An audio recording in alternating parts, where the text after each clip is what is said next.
오늘 에베소서 6장 1절부터 4절까지 말씀을 통해서 가정에서 성령 충만하라 세 번째 시간으로 말씀을 증거하도록 하겠습니다. 저는 우리 교회 성도들이 교회에서만 빛나는 성도가 되기를 원치 않습니다. 가정에서, 직장에서, 또 믿지 않는 사람들과의 다양한 만남과 모임 속에서도 믿는 사람으로서의 삶의 내용을 분명하게 갖고 살아가는 그런 모습이 되기를 원합니다. 주일날만 이렇게 광채가 나는 성도가 아니라 월요일부터 토요일까지 어느 곳에 있든지 믿음의 빛과 소금의 모습을 지니는 그런 분명한 일상의 삶, 평범의 삶에 있어서도 분명한 성도 되기를 소원합니다. 우리는 거룩한 사람이란 말을 많이 씁니다. 저 사람 거룩한 사람이야. 저 사람은 영적인 사람이야. 저 사람은 믿음이 좋은 사람이야. 오늘 본문식으로 하면 저 사람은 성령 충만한 사람이야. 이런 얘기를 많이 사용합니다. 근데 성경에서는 정말 성령 충만한 사람의 특징을 놀랍게도 부부가 사이에 사랑과 존경이 있느냐로 설명합니다. 정말 성령 충만하면 막 찬송 부를 때 막 손뼉을 치고 뛰는 게 아니고 기도할 때 막 주여 삼창을 외치면서 그냥 난리가 나는 게 아니라 성령 충만할 때 아내와 남편 속에 존경이 있고 복된 사랑의 모습들이 있는가. 이것이 진짜 성령 충만한 사람들의 삶의 모습이라는 거예요.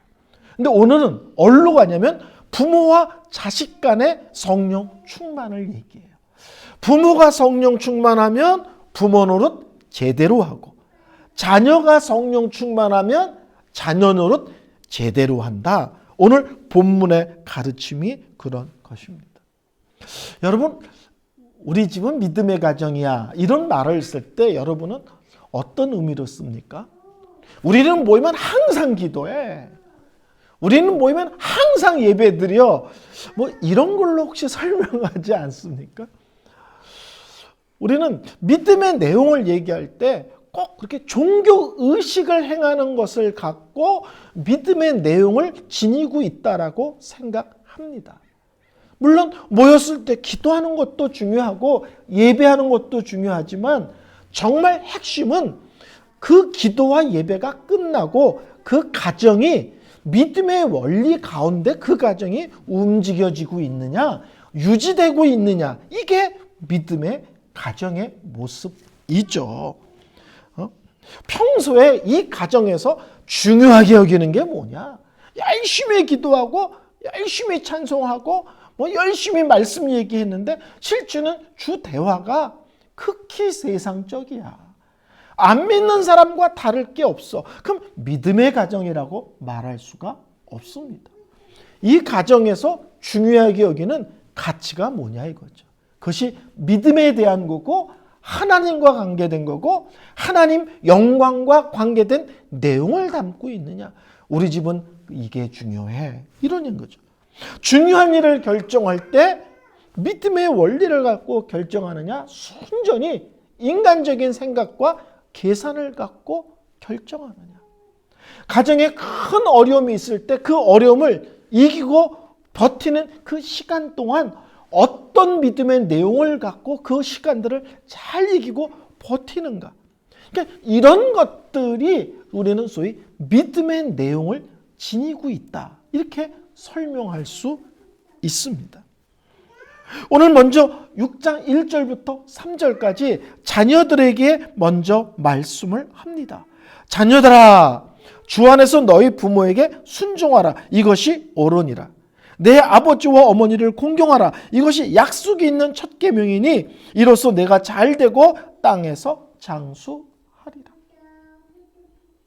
성경은요, 말세의 특징을 얘기할 때 놀랍게도 부모를 거역하며 이렇게 얘기합니다. 디모데후서 3장 2절에 말세는 이라고 하면서 이 말세의 특징은 부모를 거역하며, 그러니까 부모를 부모로서 인정하지 않으며 존중하지 않으며 그 권위 앞에 귀 기울이지 않는 게 말세의 특징이다. 또 로마서 1장 30절에는 죄악된 세상의 특징 중에 하나가 부모를 거역하며 이렇게 설명하고 있습니다. 근데 오늘 성경은 내 부모에게 순종하라, 그리고 어머니와 아버지를 공경하라, 이렇게 명령의 말씀을 주시는데 이것이 뿌리가 어디냐면 성령 충만할 때 부모에게 제대로 순종할 수 있고, 성령 충만할 때 어머니 아버지를 제대로 잘 모신다, 이렇게 이야기를 하고 있습니다. 인간적으로 효도해야 돼, 부모님 잘 모셔야 돼, 이게 아니라 네가 정말 믿음의 사람이면, 네가 정말 하나님의 은혜를 깨달았으면, 정말 성령께서 네 마음에 계시고 크고 작은 일들을 성령께서 간섭하시고 너는 그 성령의 인도와 간섭에 항상 예민한 삶을 살고 있다면 너는 부모를 향한 자식의 도리도 잘할 수 있는 사람인 거야. 이렇게 설명을 하고 있습니다.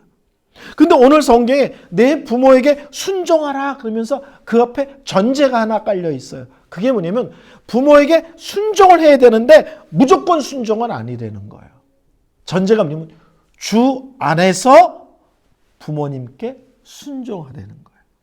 우리가 어머니 아버지께 순종하고 잘 섬기지만 어머니 아버지보다 더 높으신 분이 있고 더 큰 권위가 있다는 거예요. 그게 누구냐? 하나님이라는 거예요. 그래서 부모님께 순종하라, 부모님을 공경하라 그러는데 부모님이 너 오늘부터 교회 가지 마, 그런 거를 따르는 것은 공경이 아니라는 거예요. 너 오늘부터 성경 읽지 마, 이 자식이 공부해야지, 성경은 무슨 성경이야. 그래서 전제가 뭐냐면 부모님을 공경하고 부모님을 순종하는 것은 너무 중요한데 그 전제가 뭐냐면 예수 안에서 예수님의 가르침과 예수님께서 가르치신 믿음의 원리라는 그 안에서 부모께 순종하고 부모를 공경하는 것이지, 그 믿음의 금을 넘어버렸을 때 믿음의 내용들이 무너지는데 그런 것을 향해서도 순종하라, 공경하라는 아니라는 거예요. 성령 충만할 때 부모를 잘 섬길 수 있어. 근데 부모를 섬길 때 기억해야 될 것은 예수 안에서 부모를 섬기는 거야. 믿음의 원리 안에서 부모를 섬기는 거야. 무턱대고 예, 아무거나 알았습니다가 아니야 라고 명확하게 금을 거놓고 부모님께 순종하라, 부모님을 공경하라, 이렇게 말씀을 하고 있습니다. 그러면서 이 부모님을 잘 공경하는 것이 약속이 있는 첫 계명이니 이것은 내가 잘되고 땅에서 장수하리라, 이렇게 말씀을 하는데 이 말씀이 어디 나오는 거예요? 십계명에 나오는 말씀이에요. 십계명 말씀을 끌어다가 오늘 성령 충만과 함께 설명을 하고 있습니다. 부모님에게 순종하고 부모님께 잘 공경하는 것은 네가 부모님과 어떤 관계냐를 따지는 것이 아니라 그게 하나님의 말씀이야. 그게 하나님의 명령이야. 그게 하나님께서 기뻐하는 거야. 네 생각이 어떠냐? 네 감정이 어떠냐? 요새 너 엄마 아버지랑 어떤 사이냐? 이거를 묻는 게 아니라 부모를 잘 섬기는 것은 하나님이 기뻐하시는 거야. 하나님의 명령이야. 그래서 부모를 잘 섬기는 것은 부모님이 나한테 잘 해줬느냐, 요새 사이가 좋으냐 안 좋으냐의 문제가 아니라 네가 하나님의 말씀에 귀를 기울이며 그 말씀대로 살기를 힘쓰느냐 안 하느냐의 문제라는 거예요. 부부관계도 그렇죠. 성경은 아내가 남편을 존중하지 않는 것을 남편을 무시한다고 말하지 않고 그 말씀을 하신 하나님을 무시하는 거야. 아내를 향한 마음도 아내를 무시하는 게 아니라 그렇게 명령하신 하나님 말씀을 무시하는 거야. 그러니까는 가족의 원리를 하나님의 말씀, 하나님의 명령이라는 엄청난 권위를 갖고 우리에게 권하는 겁니다. 그러니까 이렇게 수준 높은 차원에서 가정에 대한 얘기를 하는 데가 교회 외에 딴 데가 없습니다. 그래서 성경은 그렇죠. 하나님을 섬긴다면서 가족을 돌보지 않는 사람은 예수를 안 믿는 사람보다 더 악한 사람입니다. 예수 믿는 사람은 누구보다도 더 가족들을 잘 돌봐야 된다. 항상 하나님이 그것을 기뻐하신다. 하나님의 명령이다. 그러면서 부모를 잘 섬기는데 놀랍게도 복이 있어. 오늘 봉에는 땅에서 장수한다 이렇게 되어 있는데, 그럼 꼭 이렇게 토를 달 수 있죠. 내가 아는 사람 중에서 부모를 잘 섬기는데 일찍 죽은 사람이 있는데요, 이렇게 얘기할 수 있잖아요. 그렇죠? 찾아보면 그런 사람이 있죠. 아휴, 그렇게 부모를 잘 섬기는데 저 사람이 생각보다 너무 빨리 죽었어. 근데 여기서 장수하리라는 것은 꼭 오래 산다는 것만이 아니라 하나를 얘기해서 전체를 들어 표현하는 거죠. 그런 것 있지 않습니까? 그렇죠? 우리 목사님 좋아. 근데 그 좋아가 하나만 좋다 할 수도 있지만 많이 좋다도 되잖아요. 좋아하는데 우리 목사님은 설교도 잘해. 그래서 좋아. 이럴 수도 있지만 우리 목사님 인물도 좋아. 그래서 우리 목사 성격도 좋아. 우리 목사 뭐든지 다 잘 먹어. 그러니까 조화가 하나만 좋을 수도 있지만 그 조화가 이것을 다 포함한 조화자일 수 있잖아요. 정말 동의 안 하시죠 지금? 이렇게 하나만 좋으신가? 그것도 없어 이거였어요. 난 우리 목사님 좋아하는데 그 조화가 여러 가지를 포함하는 조화라는 말 하나일 수도 있지. 여기서 내가 복을 주는데 장수의 복을 줄 거야 라는 것은 다른 건 없어. 그냥 오래만 살아 이 뜻이 아니라 그런 사람에게 하나님께서 많은 복을, 놀라운 복을, 다양한 복을 주신다는 말을 하시는 건데, 그냥 대표적으로 장수하리라 라는 말로 이것을 대신하는 겁니다. 놀랍게도 지부모 지가 섬기는데 뭔 복. 근데 성경은 참 재밌어요. 하나님이 나에게 은혜 주셨어. 그게 너무 감사해서 열심히 하나님을 사랑하고 섬겨. 그럼 하나님이 또 그게 이쁘다고 상 주신대.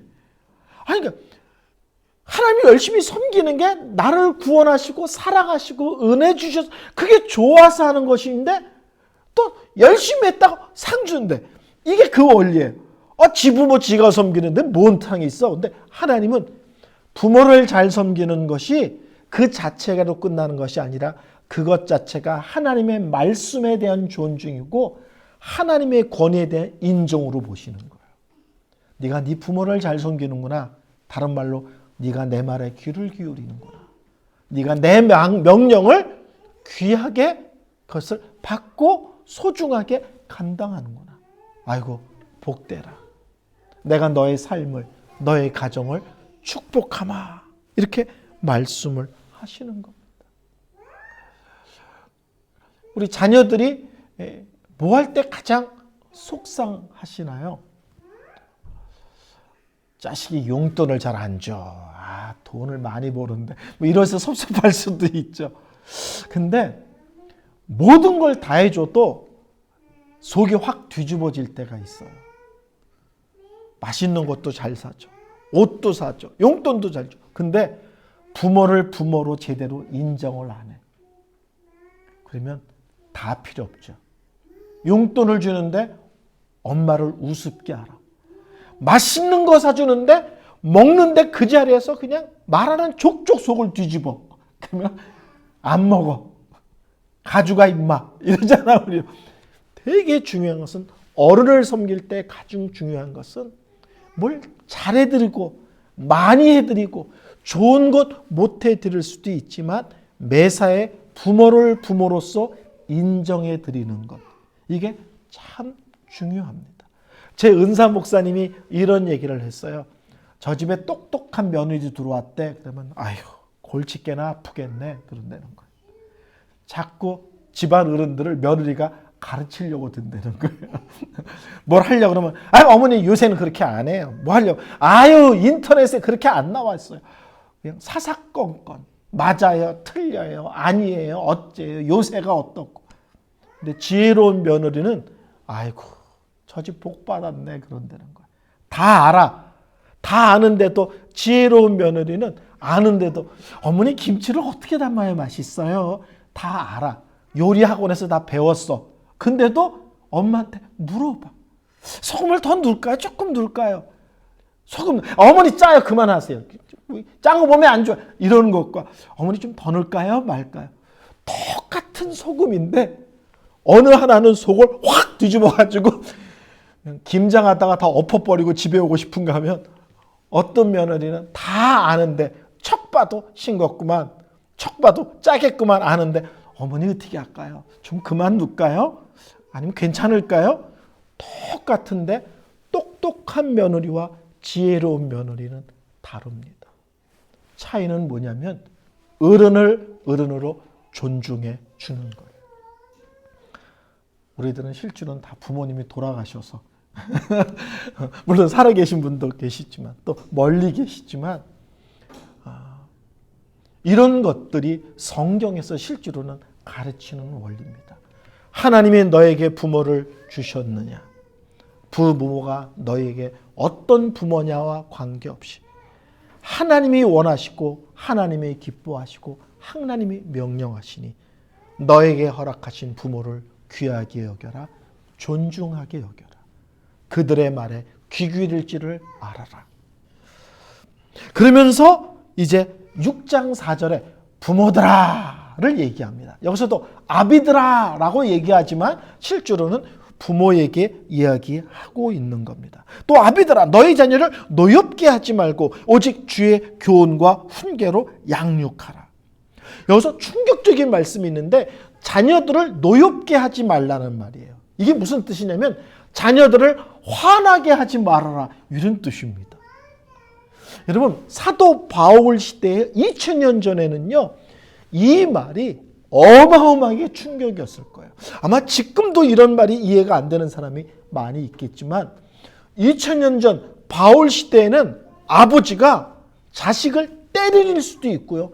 감옥에 집어넣을 수도 있고요. 심하면 죽일 수도 있습니다. 그냥 자기 소유에 불과해요. 딸은요 그냥 내다 버릴 수도 있고요. 노예로 팔아먹을 수도 있습니다. 그러니까 2000년 전에는 부모가 자식을 때리고 죽이고 팔고 내다 버리고 이게 마음대로 하던 시대에 놀랍게도 성경은 자녀들을 화나게 하지 말아라 라는 말씀을 하고 있는 거예요. 다시 말하면 자녀들은 네 소유물이 아니다. 하나님께서 하나님의 형상대로 지음받은 독립된 인격체다. 그리고 네 자녀이기 이전에 하나님의 자녀다. 이 아이에게 생명을 주신 분이 하나님이야. 이 아이가 어리지만 하나님의 형상대로 지음받은 특별한 존재야. 제가 저희 아이들을 키우면서 항상 조심한 게 목사 딸이 이러면 안 돼. 목사 아들이 이러면 안 돼. 저희는 그렇게 안 가르쳤어요. 항상 하나님의 자녀는 이렇게 해야 돼. 하나님의 딸은 그렇게 하면 안 돼. 왜 그렇게 하면 안 되니? 목사 딸이니까 아니라 하나님의 자녀이기 때문에. 왜 그렇게 살아야 되니? 하나님의 아들이기 때문에. 인간은 자녀를 볼 때 내 아들, 딸 이전에 하나님의 아들, 딸, 하나님의 형상대로 지음받은 존재, 그리고 독립된 인격체로 생각해서 아이들을 내 자녀지만 존중해야 된다는 거예요. 특별히 화나게 하지 말라는 말은 아이들을 자기 기분에 따라서 자기 감정에 따라서 대하지 말라는 것입니다. 저희가 아이 셋을 키우면서 저희 부부가 몇 가지 원칙을 키웠어요. 첫째는 아이들을 혼낼 때 식구들이 보는 앞에서는 혼내지 않는다. 왜? 잘못을 했지만 다른 형제들, 다른 식구들일 때 혼내면 창피하고 자존심이 상하잖아요. 그래서 혼낼 때는 꼭 문을 걸어 잠그고 나랑 아이 단둘이서 어떤 것을 해야지 혼을 낼 때 식구들에게 보여주지 않습니다. 두 번째는요. 항상 다 설명합니다. 왜 오늘 혼이 나는지, 왜 벌을 받아야 되는지 충분히 설명합니다. 그리고 저희는 합의가 되지 않는 한 절대 때리거나 벌 주지 않습니다. 아이가 납득이 돼서 오늘 너는 2대 맞아야 되겠다. 그러면 또 애들이 아빠 똑같은 것인데 지난번에는 1대였는데 왜 이번엔 2대예요? 꼭 저희는 물어봐요. 네가 법을 몰라서 그러는데 똑같은 죄를 반복하면 가중치라고 있어서 1대 더 맞아야 된다. 이런 설명을. 그리고 우리는 엎드려 붙여. 그리고 약속한 매가 1대면 딱 1대만 때리고 2대만 딱 2대 때리지 화난다고 그냥 머리고 종아리고 엉덩이고 막 때리지 않습니다. 엎드려 엉덩이 1대 아니면 손 들고 10분 딱 그 대신에 절대 봐주진 않습니다. 1대면 1대고 손 드는 거 10분이고 10분이면 10분이고. 그러니까 저희 부부가 또 하나는 화날 때 아이들에게 야단치지 않는다. 왜냐면 자기 감정에 애들이 잘못한 것보다 지승질이 나서 더 애들을 심하게 다룰 수 있기 때문에 감정이 안 좋을 때는 애들을 혼내지 않는다. 이런 원칙을 갖고 아이들을 키웠습니다. 최근에 제가 아이들을 만나면서 속은 게 하나 있는데 제가 아이들을 때리고 엎드려! 그러고 때렸는데 그게 소리가 되게 커요. 퍽 소리가 나요. 근데 애들이 아빠 그거 몰랐죠. 소리가 되게 크잖아요. 근데 생각보다 그게 되게 안 아파요. 그러는 거예요. 그래서 애들이 나는 소리가 크니까 애들이 1대 맞아도 되게 아플 거라 생각했는데 다 커서 얘기하는 거예요. 소리는 요란한데 생각보다 그렇게 많이 아프지는 않았어요. 성경은 이야기합니다. 자녀들을 부모의 감정에 의해서 함부로 하지 말아라. 그 아이들 상처 입는 것이다. 이렇게 이야기를 합니다. 제가 오래전에 부산의 한 교회에 협동 목사로 청년부를 섬긴 적이 있습니다. 저는 항상 창세기 그러면 창세기를 쭉, 로마서 그러면 로마서를 쭉 이렇게 설교하는 스타일인데 그날은 교회를 가는데 저희 집과 교회가 좀 멀었습니다. 근데 교회를 가는데 제 마음에 오늘 순서대로 하던 설교를 내려놓고 다른 설교를 해야 된다는 생각이 그냥 말도 못하게 제 마음을 사로잡았어요. 내가 다른 생각을 할 수 없을 정도로 하나님이 오늘은 그 설교를 멈추고 이 설교해. 그러고서 운전을 하는데 오늘 설교의 말씀이 막 머리에서 쏟아지는 거예요. 마치 하나님이 불러주시는 것처럼. 그런 일들이 별로 없거든요. 몇 년에 한 번 있을까 말까 하는 일인데 그래서 신호를 받을 때마다 제가 옆에 메모지에다가 떠오르는 생각을 막 정리했어요. 그리고 주일날 설교를 했습니다. 근데 그게 뭐냐면 가정에 대한 설교고 부모와 자녀에 대한 설교를 했어요. 근데 그 설교를 할 계획이 없었는데 그날따라 그 설교를 해야 된다는 생각이 너무 강해서 순서대로 순서를 내려놓고 그 설교를 했습니다. 근데요, 그 설교를 하고 1달 내내 청년들을 만나서 상담을 했어요. 아이들이 저를 만나면 울면서 자기가 가정에서 엄마 때문에 어떤 상처를 받았는지 아빠 때문에 어떤 상처를 받았는지 상상을 초월하는 얘기를 쏟아놓는 거예요. 청년들이 1달 내내요. 나중에 제가 하나의 통계를 봤는데 한국 교회에 다니는 청년들 중에서 네 인생에 가장 심한 상처를 준 분이 누구냐라는 질문에 70%가 엄마 또는 아빠라고 답을 하는 거예요. 교회 다니는 청년의 70%, 내 인생에 가장 상처를 준 사람이 학교에서 친구들이 왕따를 시킨 거 이런 거 대답할 것 같았는데 가장 많이 상처를 주고 나를 좌절시키고 인생이 살맛 없게 하신 분들이 부모님이시다. 아주 좋은 청년이 있었는데 그 청년이 저한테 목사님 저는 결혼 안 할 거예요. 왜 그랬더니 우리 엄마 아빠 사는 모습을 보고 결혼은 지옥이라는 생각을 했어요. 그런 얘기를 한 달 내내 토해내는 거예요. 아이들이. 오늘 성경은 얘기합니다. 아비들아, 자녀를 화나게 하지 마라. 네 기분대로, 네 성질대로, 네 감정대로 함부로 대하고 함부로 말하고 아이들의 삶을 네 식으로 마음대로 좌지우지 하지 말아라. 엄청나게 충격적인 말씀입니다.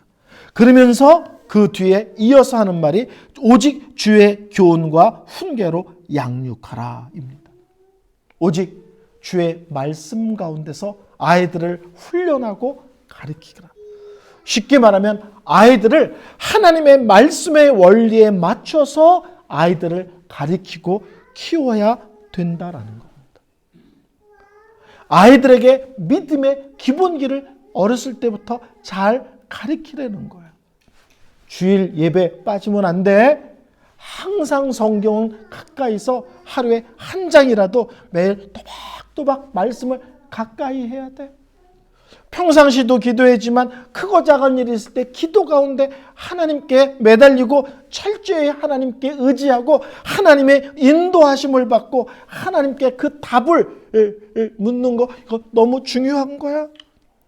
하나님께 헌금 드리는 거 중요해. 하나님께 세우신 교회를 잘 섬기는 거 중요해. 이거를 가르치려는 거예요.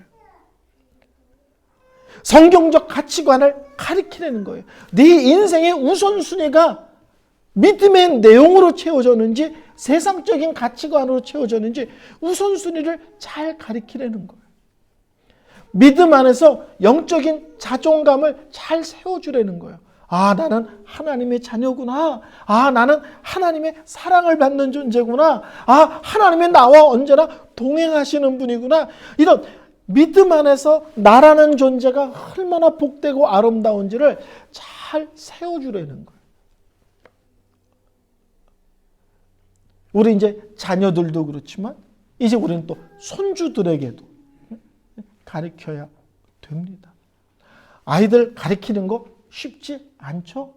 이 사람이 죄인이라서 어렸을 때부터 차곡차곡 가르쳐도 마음대로 믿음의 원리가 잘 심어지지 않습니다. 성경은 얘기합니다. 어렸을 때부터 믿음으로 잘 가르쳐야 돼. 오늘날로 말하면 세상이 얼마나 험한 줄 알아? 세상이 얼마나 험한 줄 알아? 이 험한 세상에서 그 아이를 지켜주는 것은 엄마 아빠가 쫓아다니는 게 아니라 믿음을 갖고 하나님이 그의 삶을 주장하게 해야 돼를 말씀해 주고 있습니다. 결론 내리겠습니다. 성경은 얘기합니다. 어릴 때부터 신앙교육 잘 시켜라 말씀합니다. 어렸을 때부터 신앙의 기본기를 잘 마음에 심어줘라 이렇게 말씀을 하고 있습니다. 저는 우리 성도들 볼 때 참 감사한 게 자녀들하고 참 대화를 잘 하세요. 그렇죠? 우리 교회 성도들은 다 그렇죠. 그리고 자녀들하고 너무 잘 어울리시죠. 너무 감사합니다. 그거 쉬운 거 아니에요. 저도 저희 아이들과 만나면 항상 얘기하고 웃고 크고 작은 일 다 의논하고 그러거든요. 근데 이게 우리 교회의 그런 모습이 너무 감사합니다. 근데 어렸을 때부터 대화 안 한 집은요, 커서 더 대화하기 쉽지 않습니다. 어떤 아빠가 아이들이랑 대화가 안 되는 거야. 왜? 어릴 때부터 대화를 해본 적이 없으니까. 그래서 한국에 한동안 대화학교라는 게 있었어요. 대화. 그래서 대화학교를 가서 일주일 동안 대화하는 훈련을 받고 아빠가 소파에 앉아서 아들이 돌아오기만을 기다린 거예요. 근데 아들이 학교 갔다가 쓱 들어올 때 아빠가 대화학교 왔으니까 이제 아들한테 얘기하는 거죠. 아들아, 대화하자. 딱 그랬다는 거야. 그러니까 아들이 얼마나 뻘쭘해. 학교 잘 갔다 왔니? 또는 오늘 학교에서 어땠어? 이렇게 대화해야 되는데 뻘쭘해가 아들이 들어오는데 아들아 대화하자. 그러니까 아들이 하세요. 대화하세요. 그랬더니 들어가서 공부해라. 그랬대 저는. 대화를 해본 적이 없으니까 어떤 질문을 해야 어떻게 대답이 오고 어떻게 대답이 주거니 받거니 하는지를 모르니까 킥해서 하는 게 들어가서 공부해라. 대화를 안 해본 거죠. 함께 하라. 우리 성도들은 함께 너무 잘하셔가지고 그렇지만 중요한 것은 함께 하는 거죠. 그렇죠? 함께 밥 먹고 함께 대화하고 그동안 있었던 일 함께 나누고 저희 집에서 아주 중요하게 하는 게 믿어주고 기다려라 하는 거예요. 아이들이 어느 때는 흔들릴 때도 있고요. 어느 때는 실망시킬 때도 있거든요. 근데 믿어주고 기다려주는 거예요. 저희 아이들이 학교 다니는데 애들이 저한테 이제 귀에 들어와요. 이번 주에 예배 늦게 왔어요. 이번 주는 교회 빠졌어요. 그럼 저희 집 사람이 여보 전화해서 한번 잡아요. 근데 저는 절대 안 잡습니다. 그리고 몇 주 지난 다음에 쓱 전화해서 잘 지내지? 이렇게 얘기해요. 엄마 아빠가 항상 기도하고 있어. 그리고 언제나 우리는 널 믿어. 그리고 끊어요. 너 1월 셋째 주 교회 갔어 안 갔어? 1월 둘째 주에 너 지각했다며. 이렇게 잡지 않고 믿어주고 기다려주고 기도하고 우리가 휘어잡기보다는 하나님께서 그 마음을 어루만지시고 때가 되면 그를 자연스럽게 끌고 가시도록 이끄시도록 우리는 믿어주고 기도하고 기다려주는 그런 모습입니다. 우리 성도들의 모습들 자녀들뿐만 아니라 이제는 다 할머니 할아버지들이 되셨는데 손주들에게까지도 이런 아름다운 믿음의 원리들이 잘 흘러가는 가정들 되시기를 바랍니다.